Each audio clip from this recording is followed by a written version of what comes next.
Yellow YouTube. My name is Colin, and I got a confession to make. I love Pokemon.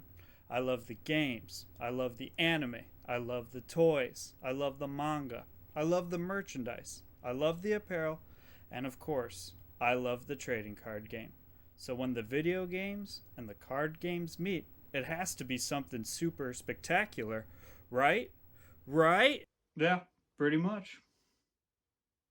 The Pokemon card game was released for the Game Boy Color in North America on April 10th, 2000, pretty much during the height of Pokemania in the United States. The game even came with a promo Meowth card, which is a great bonus as well. Now, let me just start off with getting the worst part of the game out of the way. The tutorial for this game is not that good. You see, if you are a newbie to the game and actually don't know how to play the card game, I would not recommend it. The game starts off with a long info dump that cannot be skipped, with you asking a bunch of questions to teach you the basics of the game. Afterwards, you will play a practice match with the professor and make sure you follow all of the instructions to a T, because if you don't, he will make you restart. This practice game tries to teach you the basics, such as playing Pokemon cards, energy cards, evolving Pokemon, using trainer cards, and so forth. The problem is, because you have to follow the directions so closely, that it doesn't let the user experiment and learn the game on your own by making mistakes. Instead, you just focus on how to get past the next step and don't absorb what he is trying to teach you. And trust me, I know. I remember playing this game as a kid, basically just pushing the A button through the tutorial. Then, when I get into a real match, I was like, what the hell do I do now? Now, I really don't blame Creatures Inc. or Hudson Soft, the developers of this game, because of this issue. I mean, it is incredibly tough to teach someone this game through just a tiny GBC screen. The hardware limitations are just too much. Luckily, if you want to learn, there are plenty of videos on YouTube, or you can get the Battle Academy at pretty much anywhere to learn the game properly. And I personally use the Battle Academy myself to learn how to play, and it worked just fine.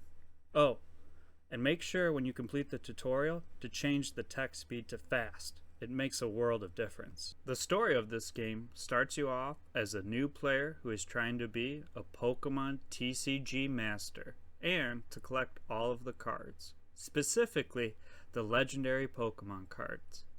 These cards and the title master can only be obtained by first beating all 8 of the club masters, with each club master representing a different element. These of course include a grass type, a fire type, a water type, a fighting type, a psychic type, a science type, a rock type, and a lightning type club master. Afterwards, you will then need to fight the 4 grandmasters and the champion, which earns you the right to get the legendary Pokemon cards. Plus, the entire time, you'll be sporadically battling against your rival, Ronald, to be the champ. Now, if this all sounds a little too familiar, well, no duh.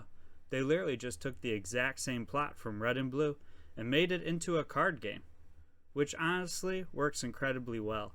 This is a Pokemon Game Boy game. This is what I'm expecting. They both look and feel the exact same. I mean, just look at these guys walk around. Both games start the same, with the intro with the professor and you picking your starter Pokemon/deck between Charmander, Squirtle, and Bulbasaur. Even the battles in the TCG game mimic the battles from Red and Blue. Every battle opens with the 2 trainers meeting, then going straight into it with both active Pokemon on screen at all times, with the menu below. This really makes the game more comfortable to play since you already know what is going on. And it is really fun to look at since that retro Pokemon feel will always be the best, especially for us 90s kids. However, because they mimic Red and Blue so closely, there are some issues with the user interface. You gotta remember, this is a card game, not a mainline Pokemon game. And in the card game, you gotta juggle multiple rules and parts of the battle board at the same time. For instance, while it is nice to see the 2 active Pokemon at all times, what you are missing is seeing the entire playing field. In order to see the bench Pokemon discard piles, you'll need to traverse some menus, and let's say you want to see exactly what that Pokemon does, what their abilities are, how much energy they have. You'll have to click more buttons, which can be cumbersome and tiring. It can really slow down the game. Deck building in the game can also be a little annoying as well. First of all, you're going to end up needing to memorize the cards you want.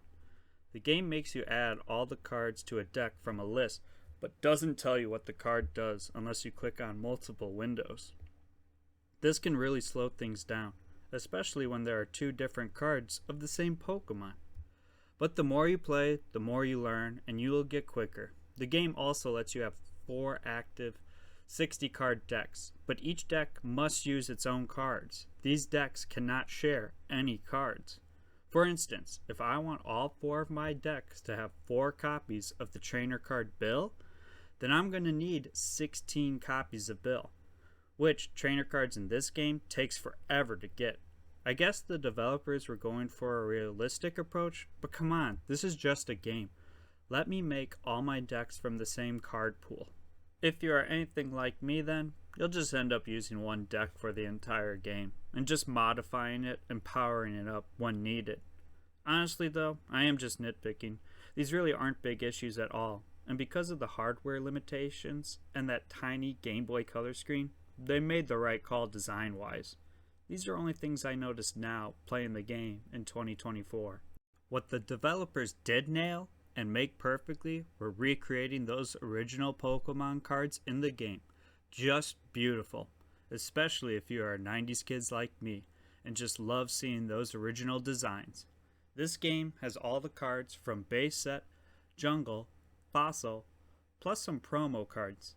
Seeing them in this game is just pure nostalgia goodness. They really captured the look of these cards. I mean, let's just look at this Squirtle. Same exact design, same feel as that base set Squirtle. The bubbles look perfect. Next up is the original base set Pikachu. Even though the colors might be slightly different, just seeing this card takes me back to getting my first Pikachu card from the original booster packs, and just more pure nostalgia. And of course, the Charizard, the Mickey Mantle of Pokemon cards. This game captures the essence and beauty of this card with its fake shine. Just an iconic pose. I mean, let me tell you something. I know I will never be able to get a Charizard card from opening base set packs, but at least I can get one from a pack in this game. Now, the packs in the game sadly aren't the same as the real life sets of base, jungle, and fossil, which is a shame. Instead, they use their own pack designs of Colosseum, Mystery, Evolution, and Laboratory, which does work. Opening packs is a blast like always, and it never gets old. These 4 sets do contain the entirety of base, jungle, fossil, some of the Black Star promo cards, and even some exclusive Game Boy only cards. Now, the Game Boy exclusive cards are pretty cool, but I get why they are Game Boy exclusive. A lot of them use an attack or an ability that will damage Pokemon randomly, and I get it. Randomly does not work in real life. But if anyone knows of a vendor or an Etsy creator that can make English proxies of these Game Boy exclusive Pokemon cards, please let me know in the comments below. I would really love to have some, especially the Evolutions, Jolteon, Flareon, and Vaporeon. And when it comes to those random attacks, I would just use a random number generator on my phone. Assign a number to each Pokemon and let the RNG decide where the attack should go. Once you get the hang of some things and memorize some of your cards, the gameplay runs pretty smoothly. At first, the game can be quite difficult and random because every battle has some element of luck to it.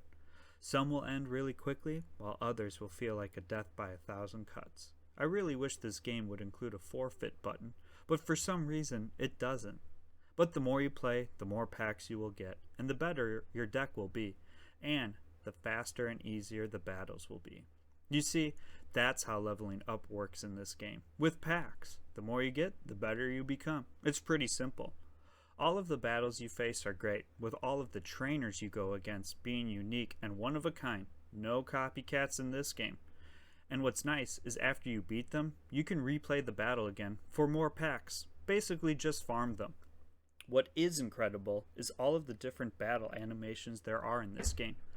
While there are some repeat animations for some basic attacks, like tackle and slash, there are a lot of unique ones as well. We got Leak Duck's Pot Smash, Charizard's Fire Spin, Caterpie's String Shot, and the list goes on and on. They really do a good job of mixing it up for all of the attacks. Like I said before, once you get the hang of things and are able to build a competent deck, beating all 8 club masters isn't an issue. What is nice is that you can beat them in any order you want, so you can start the game focusing on the gyms that fit your elemental weakness to gain packs quickly. After you collect all 8 badges, then it's time to play against the 4 Grand Masters. The Grand Masters in the TCG game are just like the Elite Four in the mainline games. You need to play all of them back to back without losing. These guys are no joke either, and play the game very smartly. Easily the hardest trainers you'll face in the game. What makes them interesting is that each of the 4 Grand Masters revolve around one of the 4 Game Boy exclusive legendary Pokemon cards. This can make the fight really suck, since all of these legendary cards revolve around some sort of random mechanic, so it's really luck based. For instance, the Zapdos ability will randomly damage any Pokemon on the field, yours or the opponent's, for 30 damage when played. Or the Moltres ability will either provide the Grand Master 1 to 4 free energy cards when it's played. It's really so random, it can make these 4 fights so frustrating. But of course, after you beat the 4 Masters, it is time to battle against one more opponent, the champion, your rival, Ronald. This battle is just like the 4 Grand Masters, so random because he uses all 4 legendary cards at once. It can be pretty annoying. But if you're able to get this far, Ronald shouldn't be a problem. After you defeat Ronald, you'll be crowned the new champion and get one of each of the 4 legendary Pokemon cards, which is a great bonus. And then the credits will roll. And that's the end. Or is it? After you beat the champion, you'll probably notice you are still missing some cards. Most of the cards can be obtained by simply grinding for packs. However, some can only be obtained by trading with some in-game characters, beating Ronald throughout the game, beating the special character, Imakuni, completing the challenge halls, and card popping. Real quick, card popping is used by sending an infrared signal through the Game Boy Color's infrared sensor, but personally, I never got this thing to work. Honestly though, these endgame cards aren't really worth it. None of them are that powerful or game breaking, way too random. So to me, the juice really isn't worth the squeeze, but go for it if you want. Now, to my surprise, there is actually a direct sequel to the Pokemon TCG Game Boy game, Pokemon the Trading Card Game 2, The Invasion of Team GR. But it was a Japan-only release, so that makes sense. Really, this game is just more of the same, with just more cards, more battles, and more challenges. It really is worth playing if you love the TCG video game. And luckily, a bunch of saints out there made a great English translation as well. Today, when it comes to playing a Pokemon TCG video game, we got Pokemon Live, and it's alright. I mean, it is cool to open packs in the game and to be able to play the game on my phone. And the game has a great UI where you can see everything very clearly. But it's an online-only game, meaning no single player, and this gets pretty stale pretty quickly in my opinion. Because it's an online-only game where you only play against other people in real life, you basically will only go against whatever the 4 most popular meta decks are, rather than a single-player campaign where you'll see anything and everything, making you mix it up once in a while. Overall, the Pokemon trading card game for the Game Boy Color is an absolute blast, a must-play for any Pokemon fan. Again, I'm a 90s kid, and nothing will beat seeing the original 151 designs on the Game Boy Color. It's just pure nostalgia for me. Reviews at the time were generally favorable, stating that this game is a good translation of the TCG for the Game Boy Color. And if you wanted to buy the game, it won't break the bank, since it'll only cost you about $25 for a loose cartridge. But again, it is a Pokemon game, so I'm sure you could find a repo somewhere. Also, the game is available on the Nintendo Switch, so it's pretty easy to access this game right now. My only wish now is that the Pokemon Company and Nintendo would make a new Pokemon TCG video game that's focused on single player. I mean, imagine a new campaign where every club master was a different era of the Pokemon trading card game.